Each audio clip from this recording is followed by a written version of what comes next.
du nangu benn yoon ñuy jël accusation non fondée di ko teg ci kawam na ma ko jàngatee d'abord. Cheikh ba tey coowal mbas mi. coowal mbas moom noonu du gaaw a jeex ci réew mi. Cheikh Covid bi. waaw mooy mbas mi rek. Covid bi mooy mbas mi. business Covid xaw ma Covid 19. wala yoo xamu ne mbas mi mooy kii bi. Covid business. Covid business. noonu la ko gars yi tuddee maanaam Mansour Faye man je ne sais pas nag yàgg naa gars yi dégg naa peut-être il est arrogant dafa yëgoon boppam. loolu ñoom la rek. loolu ñoom parce que man xaw ma ko et je vais pas mënuma ko accuser wala mënuma ànd ak nit ñi ci kàddu yooyu. parce que jotuma saafonte ak moom quand même mais wax dëgg yàlla ce dossier aussi est aussi flagrant. C'est une mascarade pour régler des comptes politiques. C'est de la haine, de la rancune. yoo nga xamante ni actuellement ils ont pris le dessus de la logique bi nga xamante ni si moom la moom lañ jaaroon teg amul benn cohérence boo xamante ni si am na waaye nag nañoo xam ni la vérité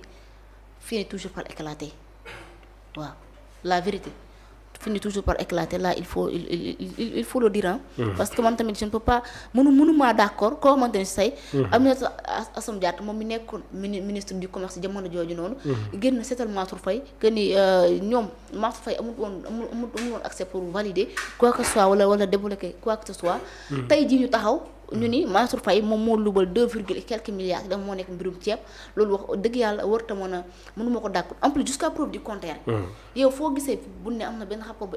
épinglé Mansour Faye wax ma ko waaw il fait partie des gens yi nga xamante ne waaw surtout benn rapport récemment da nga koo gis non jamais ça n'a jamais man gis ma rapport bu nga épinglé kon nag man mënumaa gëm ni wax dëgg yàlla Mansour Faye il a fait quelque chose te même si su ko rapport épinglé woon ça ne veut pas dire que ni Mansour moo def ba léegi nii mu ngi am présomption d'innocence mais nag Sénégal on a tendance que tey jii ñoom ñëpp jiit nañ leen sàcc ñoom ñëpp yàq nañ leen c'est ça la vérité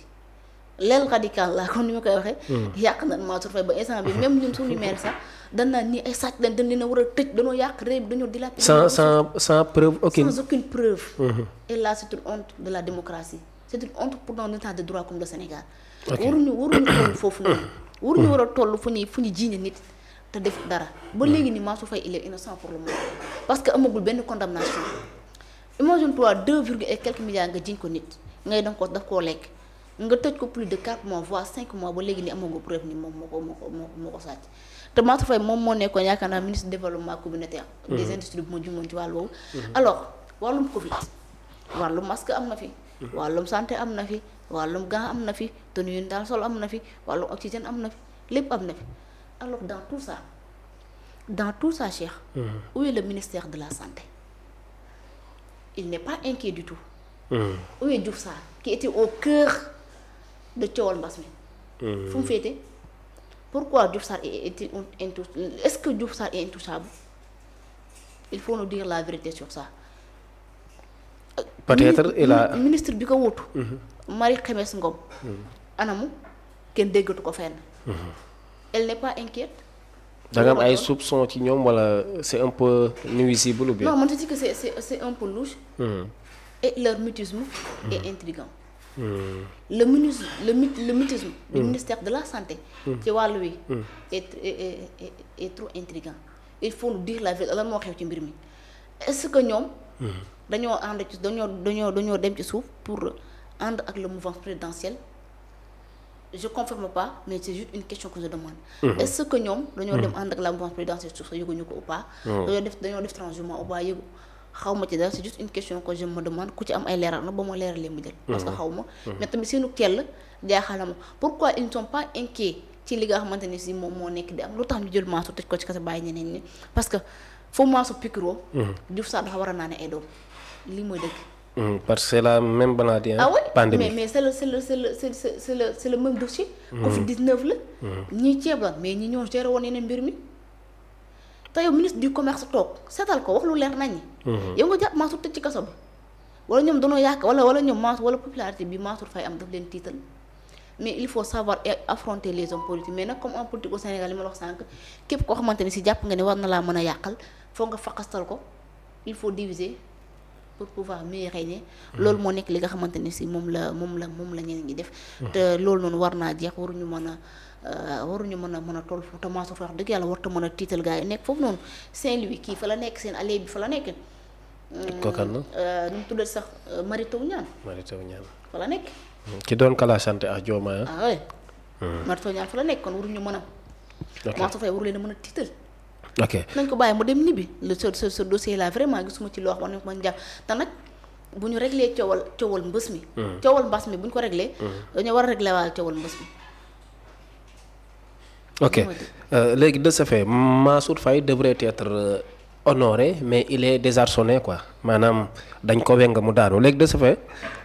mu bokkoon ci ñi nga xamante ne lu waroon def ñoo koy honoré mooy que ne y avait un décret d'urgence buy wax ne yenn saytu yi ñuy saytu ci appel d'offres yi ci yenn marché public yi sax jaratu ko parce que c'était un décret qui a été mis par le président mais moom n'empêche cela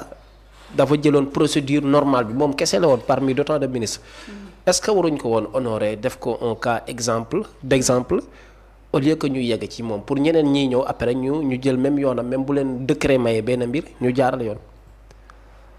d'accord xam nga appel d'offre. Mansour Faye moom moo ko fi defoon yaakaar naa. ci par rapport ak les autres ministres là. je pense aussi la c'est preuve de transparence et une preuve et une volonté justement de dire la vérité ci li nga xamante ni si moom moo nekk di am. sur ce comme ni nga waxee mën nañu ko honorer ci loolu parce que bari na ay ministres yu fi nekk yoo nga xamante ni si ñoom defuñu li nga xamante ni si moo di appel d'offre ci wàllu boobu mais nañu xam ni wàllum ceeb bi tamit gars yi nañu ko doon séddalee aussi c'était injuste. parce que aussi da ngay dem jox benn chef de village ceeb mais day dem xool te dëkk bi au lieu que mu jox ñi nga xamante moo di les familles les plus démunies mu dem jox peut-être ñi nga xamante ñoom ñoo ëpp alal entre autres et là aussi c'était une injustice boo xamante ni c'était à dénoncer je ne sais pas nag ba xam Mansour Faye moom noonu la séddale ceeb bi moom dañ ko jox rek mu séddale te aussi Mansour moom il n'était pas dans l'obligation pour de débloquer ko xaalis wala di gérer ay comptes juste que ni moom peut-être moom c'était sous son magistère mbir mi ci loxoom la waroon jaar mu jaar ci loxoom mais DAGE bi moo ngi fi le comptable mu ngi fi ñeneen ak ñeneen ñoo fi le ministre du commerce aussi moo ngi fi te ceeb bi li ñu ko jëndee woon Mansour Faye n'était pas dans l'obligation de faire de la surfacturation ci wàll boobu te sax surfacturation kenn mënu cee jàpp kenn parce que on n'a pas des preuves pour dire que ni ceci ou celui-là il a fait de la surfacturation. jërëjëf ji wax ci beneen cas mooy ki nga xamante ne moom mooy Déthié Fall démb daal dinay def passation de service foofee ci diwaanu ministère des li ñu gàll ci ndoddam am na yéenekaay yu ko bind tey ne est-ce que bilan dina possible ci wàllam ñi nga xamante ne sax ñoo nekk ci pouvoir bi gis nañ ne ñenn ñi benn ministère lañ yor te mënoo teg ci ñoom bilan lu palpable léegi de sabee ay Promobile ay PUDC ministre des infrastructures aériennes de la terre et consorts moo tax ñu teg ministère du ciel et de la terre de ce fait est-il possible donte moom jàpp nañ ne moom c'est un gars calé très très très calé aussi. Mansour Faye. non Déthié Fall. Déthié Fall bien sûr. ah oui non Déthié c'est un gars calé. mais nag comme jël nañ infrastructure teg ko ci wàllam. déjà dénkaante nañ ministère des infrastructures ak ministère du. ak ministère du transport terrestre routier yooyu noonu. kon moom rek moo yor cëgal ko yëpp. na fexe aussi tamit pour pousser li nga xam moo di les infrastructures am une vision claire boo nga xamante au moins. dinañ mën a moderniser. les infrastructures yi fi nekk ou des infrastructures de haut niveau yoo nga xamante ni si yu raw donte ni man xam naa ne moom ça ne sera pas facile pour Déthié pour mu indi fi vision bi Macky Sall amoon ce grand bâtisseur vision bi mu amoon. moom Déthié mu man ko am wala est-ce que bu ko amee comme ni nga ko waxee démb parce que yow démb fi dégg naa la nga naan ñoom allié bu fi bëgg a am bilan. gars yi dàq la moo am mais est-ce que Déthié dina il pourra dina mën a fësal vision bu mu am. high level bi mu nar am pour teg. li nga xamante ni si mode des infrastructures wala liberté bi voilà de haute génération c'est ça que je demande quand même parce que bu fekkente ni si tout ce qui est finance publique tout ce qui est investissement ci table premier ministre lay jaar validé ko parce que moom moo ko waxoon ci moom lay jaar validé ba noppi est-ce que Déthié aussi sera à mesure de faire lépp loo xamante ni si bëggoon na ko def là aussi mën nañ ko demander et c'est une chose boo nga xamante ni vraiment Déthié il a du pain sur la planche il doit travailler pour mën a fësal boppam au moins ñu xam ba xam Déthié def na fi li ci wàllum infrastructure mu ngi fee def lu faw li fi Macky Sall def mais tamit nañu fexe jëmmal li fi Macky Sall def ñu sàmm ko aar ko yiir ko defar lu toll ni moom lu mu fi def. def na fi terre mais dañu xool nañu moderniser nañ fa wut lu raw terre bu mën tam aussi ñu problème ci terre bi. ok est-ce que moom est-il possible en tant que un ministre souverain boo xamante ne infrastructure du lu ndaw est-ce que moom par l'aptitude de sa volonté est-ce que moom am na sañ-sañu tey wax ne damay def le prolongement et la continuité des infrastructures resté par le président Macky Sall war na mën a am maturité boobu ak sañ-sañ boobu. mais pourquoi pas l'état c'est de la continuité mais il faut que nga lu baax li fi nekk. dañ ko war a continuer. lu bon li ñu jàpp ni dafa bon. baaxul ñu jëlee ko fi jël la neen ñoŋal ko ba mu baax. mais loolu mooy dëgg. sauf si que par le désaccord peut-être du premier ministre. désaccord du premier ministre bu boobaa est-ce que Sonko dina ko nangu. mais premier ministre bu dee Sénégal moo ko ñor kay. mais li baax nañ ko continuer xam nga premier ministre bu dee Sénégal ñor ko comme ni ko ñenn ñi wax Sénégal ñor ko. mais bu dee Sénégal moo ko ñor dëggantaan. ñoo nga dund askan mi li nga xamante ni si moo fi baax te Macky Sall bàyyi ko avec ses 266 et quelques projets yoo xamante ni si c'est bien structuré ñu financé ko ba noppi moo fi nekk man je pense que bu fekkente ni si Sénégal rek moo leen yitteel. wax dëgg yaa war nañoo mën a continuer li nga xamante ni si moo di la continuité dans le vrai sens du terme bien sûr. mais Déthié aussi tamit am na loo xamante ni si war na ko mën a liggéey allié c'est pas un peu du allié bu ndaw mais c'est un allié de taille gis nañ ko Déthié et la trahi benn groupe bu mu nekk Sàmm Sa Kàddu ànd ak ñoom bu ci dig déjà sax nga dégg ñu ni moom moo choisiroon tur bi tuddee ko Sàmm Sa Kàddu xëy génn bàyyi leen Déthié aussi tamit bon c'est quelqu'un boo xamante ni si man mais c'est pas confiance parce que koo xamante nga xas ba taay say àndandoo moom si tu trahis aussi le peuple sénégalais dañuy xam ni c'est ça. ok Cheikh Yérim Seck dafa waxoon ne par le biais de Déthié Fall kii dafa bëgg a rejoindre Pastef Khalifa Sall donte à la fin génn na mu def le tournure de ses paroles léegi de ce fait est-ce que mën na doon porte d'entrée comme ni nga xamante ne ministère bu yaatu lañ ko jox nga xam ne force il faut mu am benn plan de recrutement parce que ministère bi yépp ay Pastef mënuñ ko occuper fa mu jégoon muy réew mi est-ce que mën na doon benn porte d'entrée pour que Idrissa Seck puisse rejoindre le régime actuel. non je ne crois doon benn mburox soow. bu Sonko kii je ne crois pas. Idi dem rejoindre la mouvance présidentielle rejoindre Sonko. mais non il ne va pas. il aura besoin de l'expérience Idrissa Seck. oui Idi bu ñu ko joxoon réew mi. Idi bu ñu ko joxoon réew mi. mu changé ko gëm naa loolu. parce que Idi lu mën a xew Idi boroom xam-xam la actuellement moom gëm naa ne fii ci homme politique yi. Idi rek moo fi mën a changer réew mi ci lu gaaw. ok mais pas directement pour moom mu ñëw rek dugg mais comme que ne l'infrastructure comme ñii ñu ngi dem di xuloo FMI dinañ ci ñëw point la. amaguñu financement extérieur. est-ce que bu fekkee Déthié Fall mu ngi déglu Idrissa Seck ci wàllum financement mu koy ubbul ay porte ci àdduna bi comme Macky ak Idi déggoo nañ mën na doon point d'entrée bu ñu gisee ne Idi mu ngi jàpp ci seeni nguur. ndéw ma la man gaw ma ni Idrissa Seck. dina dem di jàppale wala di rejoindre seen mouvance présidentielle. sañu ko. non il ne va pas faire ça lu tax mu leen di rejoindre xanaa sa bu rejoindre au moins da nga rejoindre ku am vision da ngay rejoindre ku bëgg dara. ah oui mais da nga rejoindre koo xamante ni au moins fi mu teg tànkam sax baax na di nga ki mën a jàpp mais koo xamante ni si yow yéen benn bilan ngeen bëgg muy jàpp nit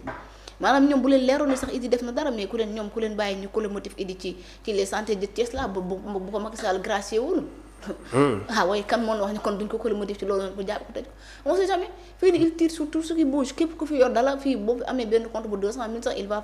foog ñu la senti foog mu saytu la c'est pas sûr.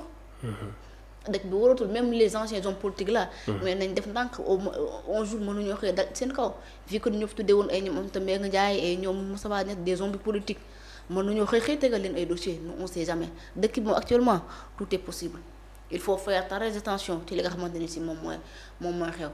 nekk fii nag di transhumance bañ ku la jàpp wala bañ ku la collé ci yenn ëff yi jël ko te di wax dëgg yàlla vraiment je ne pense pas que. war naa mën a teg bët gouvernement bi bay ànd ak ñoom déjà ñoo nga xamante ni Sénégal yi bëri jàpp na ni moom duñ fi yàgg doonte ni man li ma gëm que ni mooy en 2029 dinañ leen voté laat parce que le Sénégalais est très émotif mais Idi moom vraiment du def loolu di leen rejoindre te Déthié aussi ci Idi la jógee dem rejoindre ñi créer son propre parti dem ànd ak Sàmm Sa Kàddu àndaat ak ñi Déthié aussi tamit moom kenn xamul lu mu bëgg à la fin. ok jërëjëf mu am solo mu nekkoon passation de service boo xamante ne démb daal dina koy am.